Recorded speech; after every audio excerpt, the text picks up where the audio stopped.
Is disappointment in your dating options part of your single era?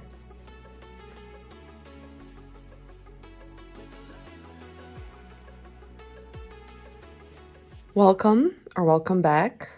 I'm your host, Wioleta, and this is all about being single. So today I want to talk about just something that I find incredibly disappointing about being single at times. And that is just how rarely you actually meet someone that you're interested in when you're out.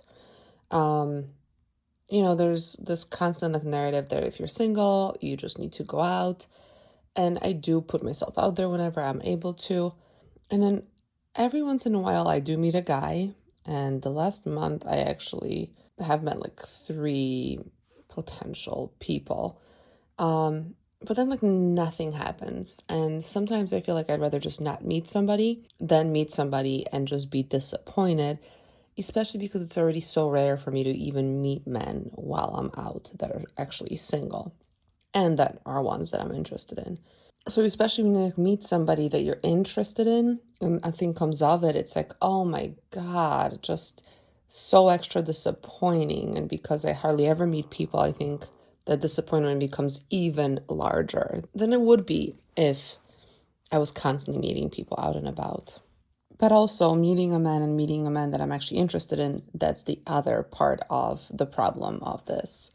Those are 2 very different things. And sometimes, I get dropped some people, but then they're just not people that I'm even interested in. So that's the other part of what sucks about, being single especially as you get older, I feel like, because you have fewer opportunities to even meet people.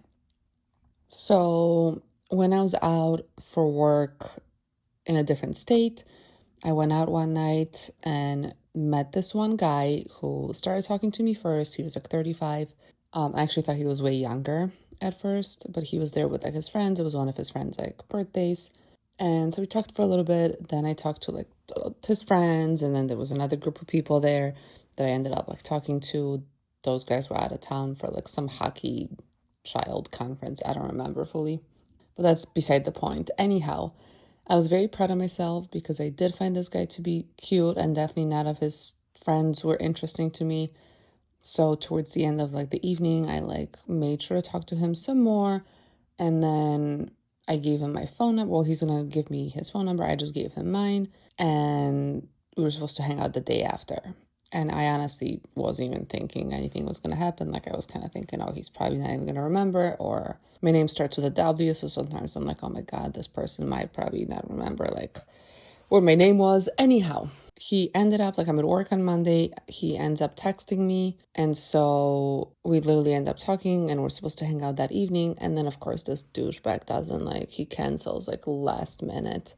And it's disappointing. Like either way, I'm very proud of myself because I normally don't try to like make moves of any kind. Like I prefer the guy to make the moves. But I was just kind of like, okay, it doesn't even matter. This guy doesn't even live out where I live. The stakes are a little bit lower.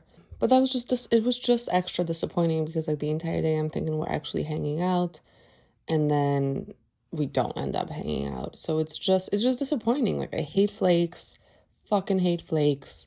I just was excited, because this was going to be my first date in a very long time, honestly. So again, I think that disappointment sometimes becomes even more of a disappointment. And then there was a time when I went out to dinner at a place right by my house, and there was a guy sitting across the bar, and I like looked at him, I smiled a few times. So, trying to show him that I'm interested. He never approaches, but then there was another guy, an older dude also on that side, who I was definitely not interested in, who ends up giving the waitress money towards my bill.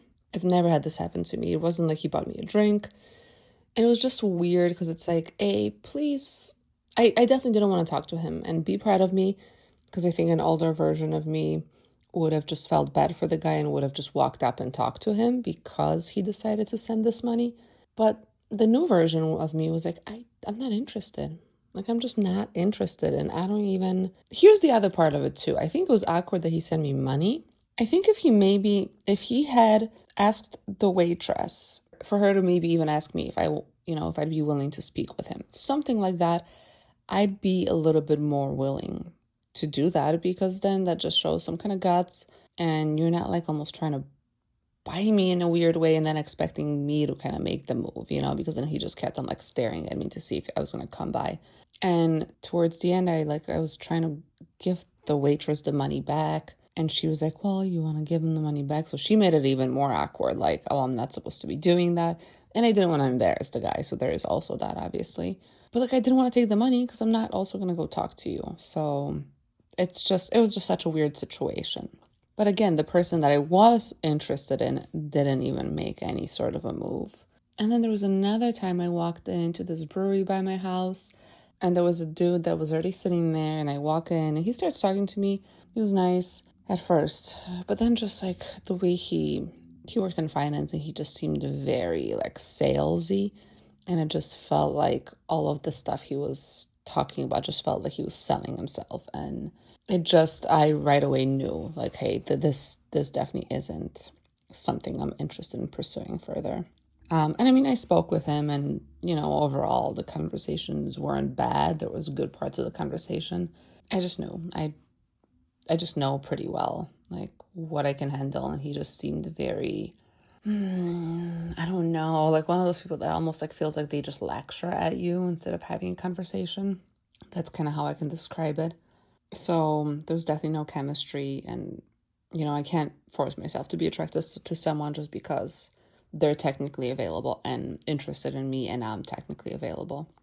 But yeah, so like there's so many times when you might be single, especially nowadays. I feel like I, see this and hear this from more people who are single, especially as we age. Like, the person who likes you isn't necessarily the person that you like. And I know that's been a thing forever for everybody. But sometimes the person that you like doesn't make the move, or you don't make the move, then everybody just goes home and is still single. A few things that I want to mention. It's like the one guy that I met when I was on my work trip. It's like, I'd rather just not have you text me and then give me some kind of hope that, hey, maybe we can meet up and maybe something can come of this. Again, I didn't necessarily think anything much was going to come out of it besides a good evening. But either way, I'd rather not have you like mess with my hope for something and then just screw it up. Like, he did not have to text me at all that morning. Like, I wasn't really expecting him to do it. So it's very odd that like you're gonna do it and then you're gonna back out last minute. And so like a hill that I'll die on is, it's incredibly rare to find someone that you're mutually interested in, that there's mutual attraction, mutual availability, just that the timing aligns, that the effort is also similar, that the compatibility is there. Like, it's just very hard. Like, I feel like most people legit do settle because it's so hard to find all of those things. And never again am I going to treat someone's minimal interest like a potential relationship. Because I think sometimes it's easy to do that when you're single. And again, especially when you're not meeting a bunch of people, you can kind of like hyper focus on somebody. If somebody texts you after meeting, okay, somebody flirts with you, okay, maybe. Somebody says they should see me again. Okay, interesting. We'll see if it happens. Maybe don't say that obviously to them. And I'm not trying to say to like lose hope, but I think just being a little bit more realistic about things. If there's no actual plans that happen and you're not actually dating, you're not actually dating. Like, they don't really mean much until things are actually truly happening. I love to dance, so we're going to do a little dance break. We're not going to do a note to self today, but just go ahead and dance with me, and we'll come back and continue on with the episode.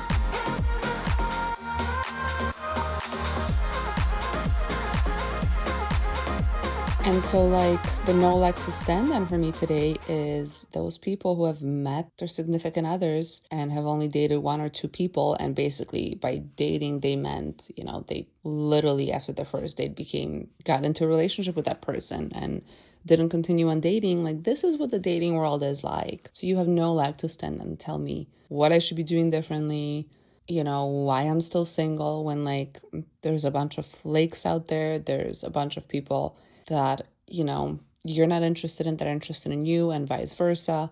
And it's not so clear. It's not so black and white. I'm not going to accept a date with every man that I'm in that shows interest in me. And I'm also not going to, like, I'm allowed to not be interested. They're allowed to not be interested. I'm allowed to meet someone and think, nope, they're also allowed to do the same. But also because, we're older and we know exactly what we're looking for. It is even much harder now to find somebody that's compatible. If you met somebody when you were like 20, you really didn't know about all these things. You just went along with dating people because, oh, hey, I like this person. They like me. And things get way different when you truly start knowing what you actually want in this life. And that's why it's so much harder, I think, to even get into a relationship as you get older. If you have any stories about just like dating disappointments, please feel free to go on allaboutbeingsingle.com. There's a spot for you to send in a voice note. So do that and send that in and let us know how disappointing dating can be. And we're going to finish off with the glow up. So I think my glow up for this episode really is just about changing the way I and you look at these interactions, I think it's easy to think, oh, another guy where nothing happened. But honestly, I think sometimes it is a good idea to look at those things differently. It's a fact of, okay, there were people that I was able to meet. So there are people who are single, who are out there, who are going out. And I put myself out there, and that's important to me. And I had a few conversations with these people. And I figured out whether or not I was interested in them. And then I figured out whether they were capable of following through. Even with that guy from when I was out of town, like old me maybe would have checked in with him, like when he wasn't responding to like exactly where we're going to be meeting. Old me would have just been like, hey, what's going on? And I'm glad that new me is like, no, we're gonna see who this person is. Like, we're gonna see if they can follow through on plans. Because I need somebody who follows through on plans. And I don't want somebody who only does it because I'm like reminding them. Like, that's just not the kind of person that I want to date. And he showed his true colors, which was perfect. And so basically the work trip guy showed me that texting me isn't the same as actually going on the plans. And then the guy who gave money towards my bill reminded me that someone being interested in me doesn't mean I have to be interested in them. And then the guy that I liked who didn't make a move at all reminded me that my attraction doesn't automatically create reciprocity, and that's okay. And then the sales pitch guy reminded me that I know pretty quickly when someone's energy just isn't for me. So I think the glow up really is just looking for the good in the disappointments, trying to figure out what that disappointment is teaching you and trying to reframe it and trying to figure out, okay, this is why this didn't happen. There's got to be a bigger reason for why that didn't happen and why that's a good thing at the end. So try to do that with yourself. Think about any dating disappointments that you have been through, or just any disappointments if you haven't really been dating in a while. So maybe even the fact that there is a lack of options, think about how that's actually possibly a good thing for you at this time. So I do want to let you guys know that I had to record this on my phone because I went to record this morning, and the pod track, so it's like this thing that I use to record my episodes with, that a lot of podcasters use to record episodes with. It's saying that my card is full, even though I've deleted a bunch of things. So I don't know what's going on. I think I gotta get a new disc to record these on. So I am recording it on my phone. So if the quality is a little bit worse, I apologize.